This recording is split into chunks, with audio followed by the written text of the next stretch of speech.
Há mais ou menos uma semana, as crianças estão voltando às aulas depois de 2 meses de férias. Esta volta para muitos é difícil, caracterizada assim como o período de adaptação. Mas como deve ser esta etapa? É o que você confere agora na reportagem.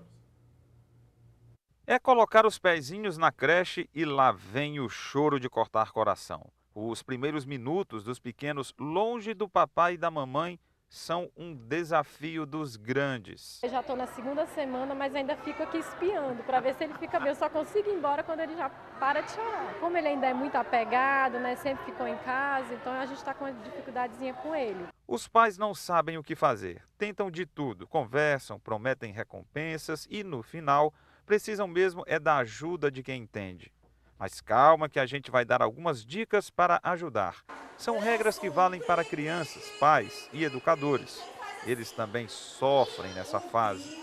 Os especialistas chamam de período da adaptação. Ambiente novo, diferente, desconhecido, para muitos sinônimo de medo e ansiedade. Para resumir, eu quero ir para minha casa. A adaptação, eu costumo dizer que não é só da criança, é da família, né? Os pais, e principalmente a mãe, né, que passa por esse processo de uma forma mais intensa. E a gente precisa acolher e precisa entender. Afinal de contas, o filho é o bem maior, é o tesouro que você tem. Então é preciso entender que há um sofrimento sim, embora haja a compreensão racional de que vai ser bom, é importante para o desenvolvimento dele, ele vai ser feliz, a escola que eu escolhi é uma escola boa, mas não sou mais eu que estou ali a cuidar. Né? E aí surgem as dúvidas, será que vão entender o choro do meu filho? Será que vão dar comidinha para ele quando ele está com fome? Não dá para esquecer de quem assume a tarefa de cuidar das crianças. E os professores?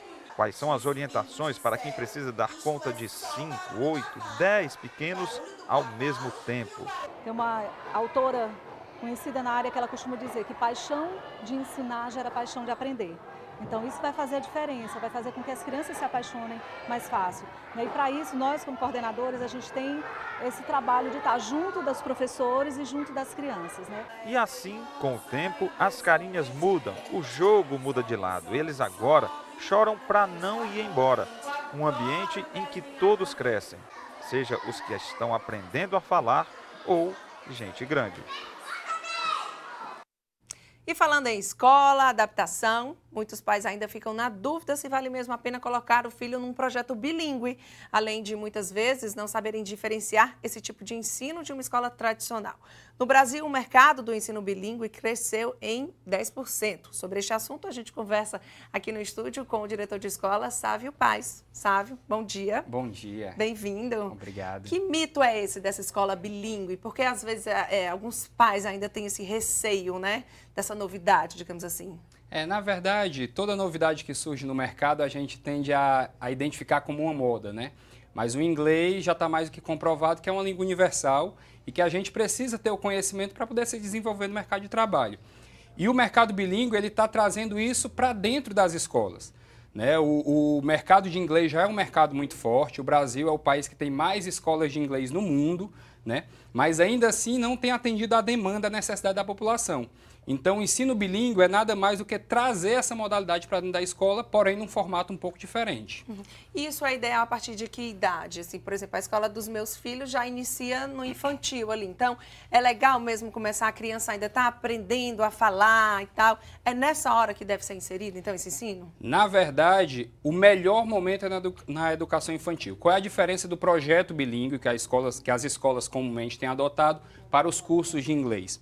O projeto bilíngue ele busca a imersão na língua inglesa de forma mais natural. Então, quando um aluno da educação infantil, dependendo ali da série, né, ainda está aprendendo a falar, depois vai aprender as primeiras letras, os primeiros fonemas, até concluir com a leitura, se em paralelo ele tiver essa imersão ao inglês, a tendência é que ele aprenda as duas línguas com o mesmo nível de facilidade, nem diria com o mesmo nível de dificuldade, porque na educação infantil é quando se aprende mais rápido. Então a gente vai criando uma familiaridade na segunda língua, que no caso é o inglês, para essas crianças, para na fase do letramento, ali no primeiro ano do fundamental, ele já ter facilidade com as duas línguas. Então, sem dúvida, a educação infantil é o melhor caminho para iniciar.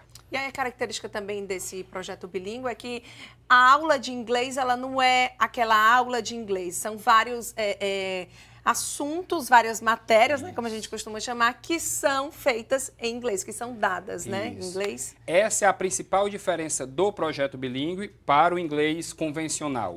Né? A diferença é que na escola, o projeto bilíngue, você não vai aprender inglês, você vai aprender em inglês. Então, você utiliza a língua do inglês como meio.